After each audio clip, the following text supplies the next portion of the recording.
discriminando. Marusak auzo eta herrietan showak ematen dituen talde izateaz gain LGTBIQ+ kolektiboari ikusgarritasuna emateko eta jaigune seguruak sortzeko lan egiten dugu. Queremos que este chupinazo vaya dedicado a todas esas personas que solo por su condición sexual o identidad de género han sufrido abusos, discriminación o agresiones.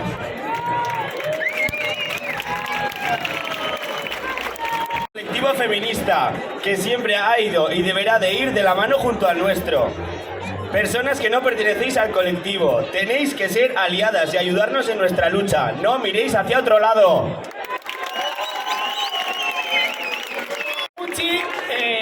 Utzi gaituen txubi, auzokide maitia. Gogoratu nahiko genuke, txupinazo hau zuretzat doa ere. Besarkada handi bat familia eta lagunentzat. Hau patxubi.